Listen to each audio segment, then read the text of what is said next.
आइए दोस्तों देखते हैं प्राचीन इतिहास जानने के स्रोत।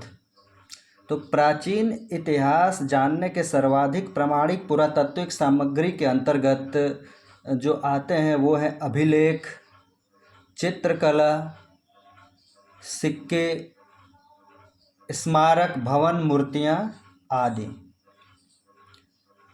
इसी क्रम में हम देखते हैं कि सर्वाधिक प्राचीन विश्व का जो अभिलेख है वो बोगासकोई अभिलेख है, जो एशिया माइनर के मध्य तुर्की में अनातोलिया क्षेत्र में स्थित है।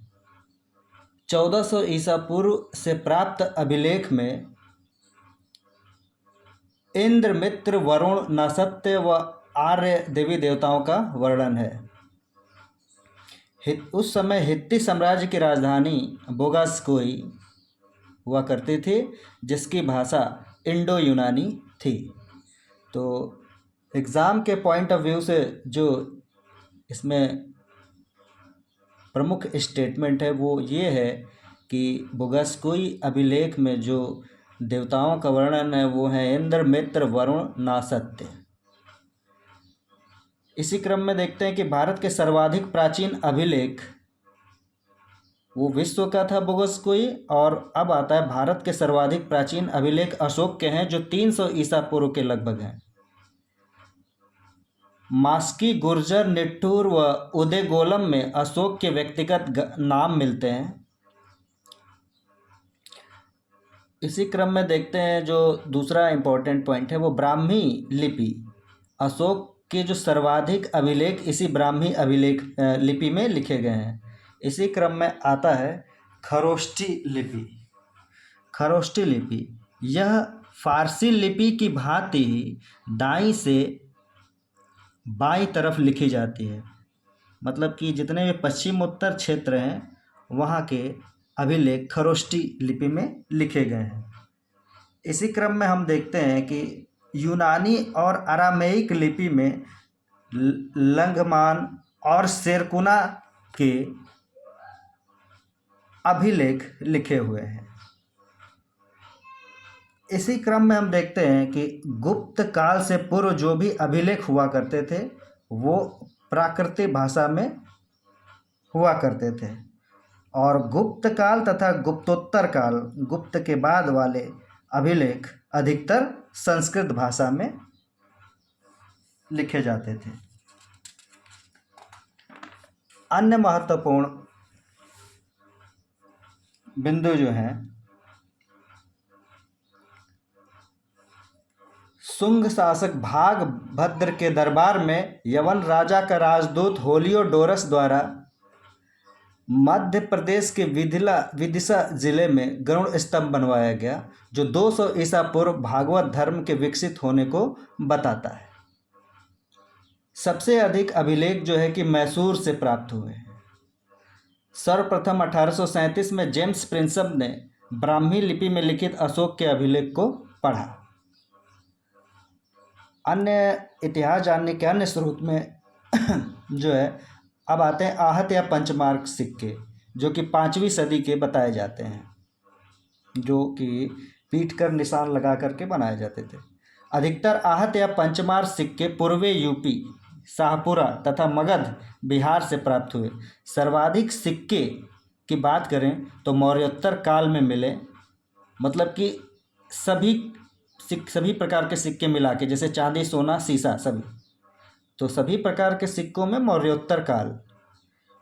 सातवाहनों में जो है शीशे के सिक्के सर्वाधिक मिले, और गुप्तों ने स्वर्ण सिक्के सर्वाधिक जारी किए। सर्वप्रथम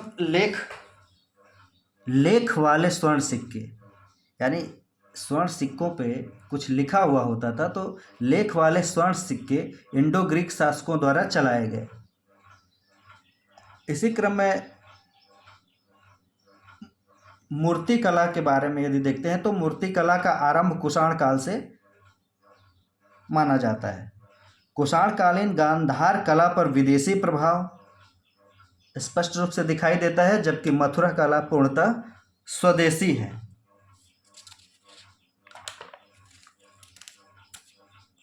परीक्षाओं में पूछे जाने वाले कुछ अन्य महत्वपूर्ण अभिलेख जो हैं वो निम्नवत है। जैसे कि देवपाड़ा अभिलेख। देवपाड़ा अभिलेख जो है बंगाल शासक विजयसेन की है, मतलब बंगाल के शासक विजय सेन और तत्कालीन बंगाल के बारे में जानकारी मिलती है देवपाड़ा अभिलेख से। भीतरी तथा जूनागढ़ अभिलेख स्कंद गुप्त से संबंधित है। ग्वालियर अभिलेख प्रतिहार नरेश भोज, जिसमें गुर्जर प्रतिहार शासकों के विषय में, गुर्जर और प्रतिहार शासकों के विषय में विवरण मिलता है। एहोल अभिलेख जो है पुलकेशिन दो का है, हर्ष और पुलकेशिन के युद्ध का वर्णन है। मंदसौर अभिलेख मालवा नरेश यशोवर्मन की सैनिक उपलब्धि का वर्णन है मंदसौर अभिलेख में, मालवा नरेश यशोवर्मन। उसी प्रकार प्रयाग स्तंभ लेख समुद्रगुप्त की विजयों तथा नीतियों का विवरण इसमें मिलता है। नासिक अभिलेख जो है गौतमी बलश्री का है, जिसमें गौतमी पुत्र सातकर्णी की सैनिक उपलब्धियों का विवरण मिलता है। इसी क्रम में हम देखते हैं कि गिरनार या जूनागढ़ अभिलेख रुद्रदामन के विजयों का विवरण इसमें मिलता है। हाथी गुम्फा अभिलेख जो कि तिथि रहित अभिलेख है, हाथी तिथि रहित अभिलेख, इस पर तिथि उत्कीर्ण नहीं है। तो हाथी गुम्फा अभिलेख में क्या है, कलिंग राजा खारवेल के शासनकाल का विवरण है। इसी क्रम में हम देखते हैं कि कुछ जो है मूर्तिकला की विशेषता। तो माता शिशु तथा मरणासन्न राजकुमारी अजंता के चित्रों में मानवीय भावनाओं की सुंदर अभिव्यक्ति को दर्शाता है और उस समय यह जो गुप्तकालीन कलात्मक उन्नति को बताती है। मतलब पूछ सकता है कि मरणासन्न राजकुमारी, माता और शिशु निम्नलिखित में से किस चित्रकारी में दर्शाया गया है, तो वो है अजंता के चित्रों में, मतलब मानवीय भावनाओं की सुंदर अभिव्यक्ति बताई गई है। इसी क्रम में इतिहास जानने के स्रोत में हम आते हैं ऋग्वेद में। ऋग्वेद जो है 1500 बीसी से 1000 बीसी पूर्व इसका समय निर्धारित किया गया है। ऋग का अर्थ है छंदों और चरणों से युक्त मंत्र। ऋग्वेद में पहला तथा 10वां मंडल सबसे अंत में जोड़ा गया। अब आते हैं कि जो हमारे 4 वेद होते हैं, तो चारों वेद के ब्राह्मण ग्रंथ लिखे जाते हैं। तो ऋग्वेद के 2 ब्राह्मण ग्रंथ हैं, ऐतरेय तथा कौशिकी अथवा संख्यायन। ठीक, ऋग्वेद के 2 ब्राह्मण ग्रंथ ऐतरेय और कौशिकी अथवा संख्यायन। यजुर्वेद का जो है शतपथ और तैतरीय ब्राह्मण है। सामवेद का जो है पंचविश ब्राह्मण है, ये मैच द फॉलोइंग में आ सकता है। अथर्ववेद का गोपथ ब्राह्मण है। वेद त्रय के अंतर्गत ऋग्वेद, यजुर्वेद, सामवेद आता है, उसमें अथर्ववेद नहीं आता है। मतलब वेद त्रय ऋग्वेद, यजुर्वेद, सामवेद। उपनिषद कुल मिलाकर 108 हुए, जिसमें 12 प्रमाणिक उपनिषद है। उपनिषद का मतलब होता है उप प्लस निषद, गुरु के समीप बैठकर ज्ञान प्राप्त करना। ठीक, ये अरण्यकों के पूरक हैं तथा भारतीय दर्शन के प्रमुख स्रोत हैं। ये आता है कि निम्नलिखित पंक्तियों में उपनिषदों के बारे में क्या सत्य है, तो ये हमें जानना पड़ेगा कि ये अरण्यकों के पूरक हैं तथा भारतीय दर्शन के प्रमुख स्रोत हैं और ये वैदिक साहित्य का अंतिम भाग होने के कारण इनको वेदांत भी कहा जाता है। इसी क्रम में यास्क ने निरुक्त की स्थापना की। निरुक्त मतलब शब्दों का अर्थ ऐसा क्यों होता है बताने वाला शास्त्र है। मतलब निरुक्त जो है एक प्रकार का भाषा विज्ञान है। कल्प ये ऐसे सूत्र होते हैं जिसमें विधि और नियम का उल्लेख होता है। कल्प सूत्र के 3 भाग हैं। श्रौत सूत्र, कल्प सूत्र के 3 भाग हैं, श्रौत सूत्र, गृह सूत्र और धर्म सूत्र। धर्म सूत्र जो है, इस धर्म सूत्र से ही स्मृति ग्रंथों का विकास हुआ है। इसी क्रम में हम देखते हैं धर्मसूत्र से स्मृति ग्रंथों का विकास हुआ तो मनुस्मृति आता है पहले। मनुस्मृति, मनुस्मृति के जो भाष्यकार कहें या टीकाकार कहें वो जो है प्रमुख हैं मेधातिथि, गोविंदराज भारुची, कुल्लूक भट्ट। याज्ञवल्क्य के स्मृति के टीकाकार जो हैं वो विश्वरूप, विज्ञानेश्वर एवं अपरार्क। पाणिनिकृत अष्टाध्यायी जो है वो 400 ईसा पूर्व रचित की गई थी। महाभारत भी जो है वो 400 ईसा पूर्व के आसपास बनाई गई थी। इसे जय संहिता के नाम से जानते हैं। साथ ही बाद में इसमें 1 लाख श्लोक होने के कारण सतसहस्त्री संहिता भी कहा जाता है। महाभारत में कुल 18 पर्व हैं। इसी क्रम में जो हमारा अन्य प्रमुख महाकाव्य है वो रामायण है, जो 500 ईसा पूर्व 5वीं सदी में बनाई गई। हाँ, यही रामायण ही हमारा आदि काव्य है। हिंदू यवनों और शकों के युद्ध का विवरण है इसमें। पुराण, भारतीय ऐतिहासिक कथाओं का क्रमबद्ध विवरण। पुराण क्या है? भारतीय ऐतिहासिक कथाओं का क्रमबद्ध विवरण पुराण होता है। लोमहर्ष या उनके पुत्र उगश्रुवा को इनकी रचयिता माना जाता है। अब पुराणों की बात आई तो सबसे जो प्राचीन पुराण है वो मत्स्य पुराण है, जो सबसे प्राचीन है वो प्रमाणिक है। मत्स्य पुराण, वायु पुराण, विष्णु पुराण में प्राचीन राजवंशों का विवरण मिलता है। अब इनसे पुराण संबंधित कुछ मैच द फॉलोइंग आता है। तो विष्णु पुराण में जो है मौर्य वंश का विवरण मिलता है। मत्स्य पुराण में जो है शुंग वंश या आंध्र या सातवाहन वंश का विवरण मिलता है। और वायु पुराण में जो है वो गुप्त वंश का विवरण मिलता है। इसी क्रम में ब्राह्मणेतर साहित्य या वैदिक साहित्य के उपरांत जो साहित्य है उनमें बौद्ध ग्रंथ, बौद्ध साहित्य आए। बौद्ध ग्रंथ में त्रिपिटक सबसे प्राचीन है और इन त्रिपिटकों की रचना जो बुद्ध की मृत्यु के उपरांत हुई। इस पिटक शब्द का जो अर्थ होता है वो होता है टोकरी। ठीक, टोकरी। त्रिपिटक जो है 3 प्रकार के हैं। त्रिपिटक के 3 भाग हैं। सबसे पहला सुत्त पिटक, विनय पिटक और लास्ट वाला अधिधम्म पिटक। सुत्त पिटक को जो है हम बौद्ध ग्रंथ की एनसाइक्लोपीडिया कहते हैं। मतलब इसमें बुद्ध के धार्मिक विचारों और वचनों का संग्रह है। विनय पिटक में बौद्ध संघ के नियम हैं और अधिधम्म पिटक जो है दार्शनिक सिद्धांत को बताते हैं। जातक कथाएं जो होती हैं वो बुद्ध के पूर्व जन्मों की काल्पनिक कथाएं होती हैं। ईसा पूर्व 1ली शताब्दी में इनकी रचना हुई है। भरहुत और सांची के स्तूप पर उत्कीर्ण दृश्य जो है वो जातक कथाओं को बताते हैं। ये जो है गद्य व पद्य दोनों में लिखे जाते हैं।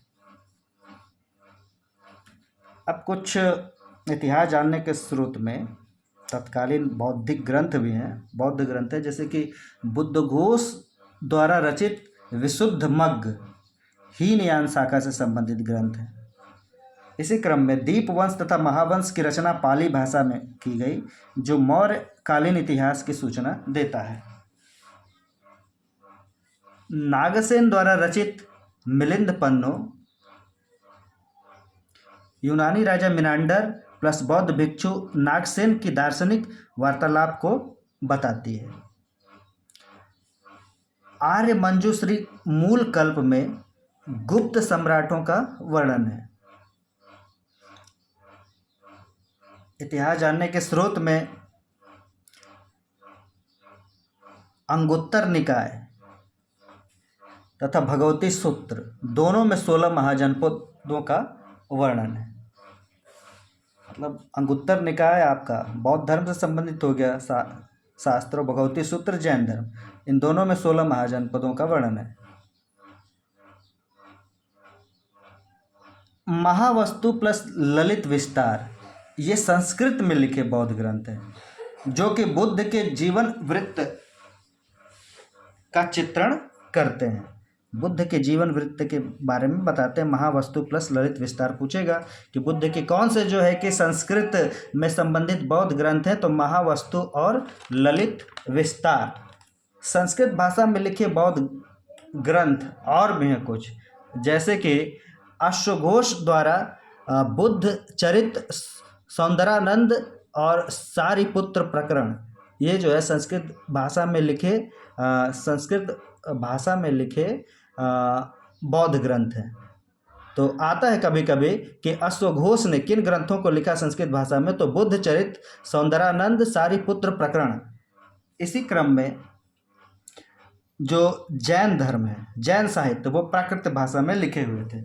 जैन साहित्य को हम आगम मतलब सिद्धांत कहा जाता है, आगम कहा जाता है। इनमें इनके 12 अंग होते हैं। पूछता है कि जैन साहित्य में आगम में कितने अंग हैं, तो 12 अंग होते हैं। जैन धर्म का प्रारंभिक इतिहास कल्पसूत्र से प्राप्त होता है ना। कल्पसूत्र जो है भद्रबाहु द्वारा रचित है और 4वीं शताब्दी ईसा पूर्व में। हेमचंद्रकृत परिशिष्ट पर्वम में तथा भद्रबाहु चरित्र से चंद्रगुप्त मौर्य के जीवन की प्रारंभिक और उत्तरकालीन घटनाओं की सूचना मिलती है। ठीक, इसी क्रम में हम देखते हैं कि अर्थशास्त्र से क्या मिलता है। तो अर्थशास्त्र ऐतिहासिक रचनाओं में सर्वप्रथम कौटिल्य द्वारा यह रचित है। अर्थशास्त्र यह राजनीतिक ग्रंथ है जो कि 15 खंडों में विभक्त है। दूसरा तथा तीसरा खंड इसमें अर्थशास्त्र में जो है कि सर्वाधिक प्राचीन है। ठीक, इसी क्रम में हम देखते हैं कुछ अन्य रचनाएं, जैसे कि मुद्रा राक्षस है, वो विशाख दत्त द्वारा रचित है। कथा सरित सागर है, वो सोमदेव द्वारा रचित है। बृहत कथा मंजरी जो है वो क्षेमेंद्र द्वारा रचित है। ये सारे जो है मौर्यकालीन घटनाओं से संबंधित हैं, मौर्यकालीन घटनाओं को बताते हैं। इसी क्रम में महाभाष्य है। महाभाष्य पतंजलि द्वारा रचित है। मालविकाग्नि मित्रम कालिदास द्वारा है। मृच्छकटिकम नाटक जो शूद्रक द्वारा रचित है, वो शुंग काल के इतिहास को बताते हैं। इसी क्रम में जो राज तरंगिणी है, जो 1149 टू 50 12वीं सदी में रचित की गई थी, संस्कृत साहित्य है, वो कश्मीर का इतिहास का उसमें वर्णन है।